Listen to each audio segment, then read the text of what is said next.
Alors c'est un collectif de citoyens qui s'est créé il y a 2 ou 3 ans. Donc ça part d'une volonté des élus de la communauté de communes de Sauer-Pechelbronn. Ces élus ont souhaité mettre en place justement une initiative citoyenne. Ils en ont parlé à des citoyens des communautés de communes alentours. Il nous semblait intéressant de trouver des toitures de bâtiments communaux. Voilà, parce que c'est des bâtiments qui appartiennent à tout le monde. Et ensuite, aussi, d'un point de vue pratique, c'est aussi des bâtiments qui proposent des grandes superficies de panneaux. Donc on a 2 projets sur le feu. Donc ici, où on va installer nos 175 mètres carrés de panneaux solaires. Et dans une commune pas très loin, à Gersdorf, où on va également installer à peu près la même puissance. Aujourd'hui, dans un contexte où le coût des énergies a fortement augmenté, notamment pour certaines communes, on voit qu'il y a quelques communes qui se posent la question d'essayer de développer des boucles d'autoconsommation ou des choses comme ça.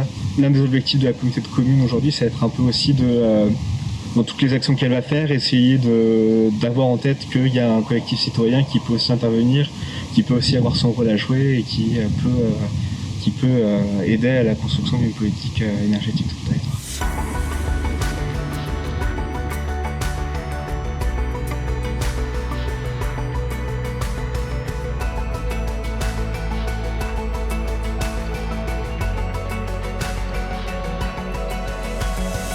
Alors, les centrales villageoises du pays de Saverne font partie d'une association française qui sont l'ensemble des centrales villageoises qui existent dans le pays. Ce sont à chaque fois des collectifs citoyens qui créent une société, c'est une SAS, qui regroupe donc un ensemble de personnes, de citoyens, qui peuvent être actionnaires dans l'entreprise, avec un conseil d'administration de 8, 10 personnes, 12 personnes, qui font tourner le système. Notre objectif, c'est de trouver des toitures bien orientées sur le pays et de proposer à leurs propriétaires d'y installer des panneaux photovoltaïques pour développer l'énergie électrique photovoltaïque. Alors on a 8 sites qui sont installés, donc il y a 9 installations, parce qu'on a un site avec 2 installations. On est à l'école, c'est le groupe scolaire et périscolaire de Dosnay. Et donc on a mis cette première partie de toiture et on en a souhaité continuer l'installation en installant ça sur le préau. C'est important pour qu'un projet citoyen comme ça puisse voir le jour, que les collectivités soient attentives d'abord à la démarche et puissent, dans la mesure du possible, mettre des toits à disposition du projet. C'est ce que la ville a essayé de faire, puisque nous avons 4 bâtiments qui sont mis à la disposition de centrales villageoises, 3 écoles et un complexe sportif. Alors nous sommes à la nouvelle station d'épuration de Bouxwiller, qui est encore en finition, on va dire, c'est pour ça que ça ressemble encore un petit peu à un chantier, mais qui est déjà fonctionnel.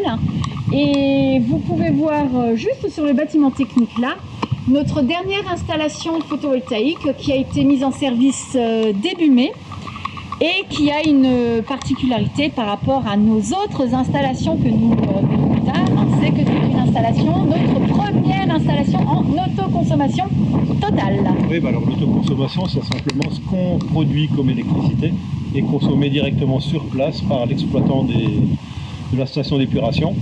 Et à ce jour, donc depuis début mai, statistiquement, on a constaté que la centrale, ce qu'elle produit est consommé à 100% par l'installation de la station d'épuration. Avec une installation photovoltaïque, donc on connaît les coûts de gestion, donc on connaît le coût d'investissement. On a un coût du kilowattheure qui est connu à l'avance et sur une durée de 20 ans. Et ça, il n'y a personne qui est capable de le proposer en termes de fournisseur d'énergie. On va dire on est le circuit court de l'énergie. Et là, c'est pas un court-circuit, c'est pas un court-circuit, c'est un circuit court.